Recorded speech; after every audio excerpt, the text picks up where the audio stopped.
Hello student, ಈ ಒಂದು ವಿಡಿಯೋದಲ್ಲಿ ನಾವು ನಿಮ್ಮ ಬಿಕಾಮ್ ಥರ್ಡ್ ಸೆಮಿಸ್ಟರ್ NEP ಸಿಲೆಬಸ್ಗೆ ಸಂಬಂಧಪಟ್ಟಂತೆ ಕಂಪನಿ ಅಕೌಂಟ್ನಲ್ಲಿ ಕೇಳುವಂತಹ ಇಂಪಾರ್ಟೆಂಟ್ ಪ್ರಶ್ನೆಗಳನ್ನ ನೋಡೋಣ. ಸೊ ಮೊದಲಿಗೆ 5 ಅಂಕಕ್ಕೆ ಪ್ರಶ್ನೆಗಳನ್ನ ನೋಡೋಣ. ಮೊದಲನೇ ಪ್ರಶ್ನೆ ಥಿಯರಿ ಮೇಲೆ ಇರುತ್ತೆ. ಪೇಪರ್ನಲ್ಲಿ 5 ಪ್ರಶ್ನೆ ಕೊಟ್ಟಿರ್ತಾರೆ, ಅದರಲ್ಲಿ 4 ಉತ್ತರವನ್ನು ನೀವು ಬರೀಬೇಕು. ಮೊದಲನೇ ಪ್ರಶ್ನೆ ಥಿಯರಿ ಬೇಸ್ಡ್ ಇರುತ್ತೆ. ಸೆಕೆಂಡ್ ಪ್ರಶ್ನೆ ಅಂಡರ್ರೈಟರ್ಸ್ ಲಯಬಿಲಿಟಿ ಇರುತ್ತೆ. ಸೊ ಕ್ಯಾಲ್ಕುಲೇಷನ್ ಆಫ್ ಅಂಡರ್ರೈಟರ್ಸ್ ಲಯಬಿಲಿಟಿಯಲ್ಲಿ ಸಿಂಪಲ್ ಫಾರ್ಮೆಟ್ ಮೇಲೆ ಕೇಳ್ತಾರೆ, ಫರ್ಮ್ ಅಂಡರ್ ರೈಟಿಂಗ್ ಇರೋದಿಲ್ಲ. ಪ್ರಶ್ನೆಯಲ್ಲಿ ಯಾವುದೇ ಸರ್ಪ್ಲಸ್ ಬರುವಂತ ಅಂದ್ರೆ ಮೈನಸ್ ಬರುವಂತ ಅಮೌಂಟ್ಸ್ ಇರೋದಿಲ್ಲ. ಸೊ ಸಿಂಪಲ್ ಆಗಿ ಮಾರ್ಕ್ಡ್ ಅನ್ಮಾರ್ಕ್ಡ್ ಅಪ್ಲಿಕೇಶನ್ ತಗೊಂಡು ಗ್ರಾಸ್ ಲಯಬಿಲಿಟಿನ ನೆಟ್ ಲಯಬಿಲಿಟಿಗೆ ಕನ್ವರ್ಟ್ ಮಾಡುವಂತ ಪ್ರಾಬ್ಲಮ್ ಕೊಟ್ಟಿರ್ತಾರೆ. Next statement of profit and loss account final account ನಲ್ಲಿ. ಸೊ ಫೈನಲ್ ಅಕೌಂಟ್ ನಲ್ಲಿ ವಿತೌಟ್ ನೋಟ್ ನಂಬರ್ ಸಿಂಪಲ್ ಆಗಿ P&L ಅಕೌಂಟ್ ಪ್ರಿಪೇರ್ ಮಾಡೋ ಪ್ರಶ್ನೆನ ಕೇಳ್ತಾರೆ. ನೆಕ್ಸ್ಟ್ ಇಂಟರ್ನಲ್ ರೀಕನ್ಸ್ಟ್ರಕ್ಷನ್ ಅಲ್ಲಿ ಜರ್ನಲ್ ಎಂಟ್ರಿ ಕೇಳ್ತಾರೆ 5 ಮಾರ್ಕ್ಸ್ ಗೆ.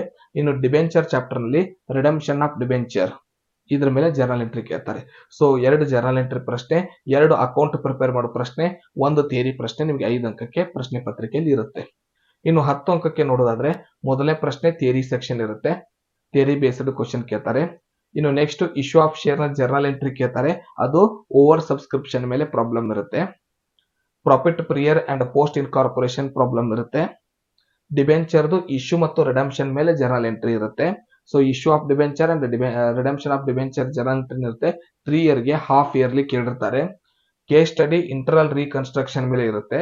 ಜರ್ನಲ್ ಎಂಟ್ರಿ, ನೋಟ್ ನಂಬರ್ ಮತ್ತು ಬ್ಯಾಲೆನ್ಸ್ ಶೀಟ್ ಪ್ರಿಪೇರ್ ಮಾಡೋದಾಗಿರುತ್ತೆ. ಸೊ ಈ 5 ಪ್ರಶ್ನೆ 10 ಮಾರ್ಕ್ಸ್ ಗೆ ನಿಮ್ಗೆ ಪೇಪರ್ ನಲ್ಲಿ ಬರುತ್ತೆ.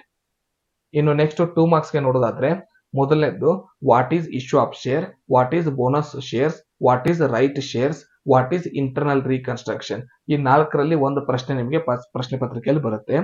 What is company, what is statutory company, what is share, what is debenture. ಈ 4ರಲ್ಲಿ ಒಂದು ಪ್ರಶ್ನೆ ಬರುತ್ತೆ.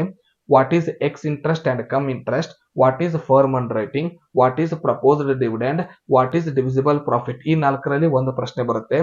What is manager remuneration, who are underwriters. ಇವೆರಡರಲ್ಲಿ ಒಂದು ಪ್ರಶ್ನೆ ಬರುತ್ತೆ. ಇನ್ನು ಪಾಯಿಂಟ್ಸ್ ಬರೆಯೋ ಕ್ವಶನ್ ಅಲ್ಲಿ 2 ಪ್ರಶ್ನೆ ಕೇಳ್ತಾರೆ. Name 2 methods of public issue, name 2 methods of redemption of debenture, give 2 benefits of rights of shares, give 4 example for chargeable after incorporation profit, name 2 rights of preference share holders, mention 2 sources of issue of shares. So ಇದಿಷ್ಟು points ಬರೆಯುವಂತ ಪ್ರಶ್ನೆಯಲ್ಲಿ 2 ಪ್ರಶ್ನೆಗಳು ನಿಮಗೆ ಪ್ರಶ್ನೆ ಪತ್ರಿಕೆಯಲ್ಲಿ ಬರುತ್ತೆ. So ಇವಿಷ್ಟು ಓದೋದ್ರ ಮೂಲಕ ನೀವು ಪೂರ್ತಿ ಅಂಕಗಳನ್ನ ಗಳಿಸಬಹುದು. ಸೊ ಮುಂದಿನ ವಿಡಿಯೋದಲ್ಲಿ ಮತ್ತೊಂದು ಟಾಪಿಕ್ ನ ವಿಷಯದೊಂದಿಗೆ ಸಿಗೋಣ. ಧನ್ಯವಾದಗಳು.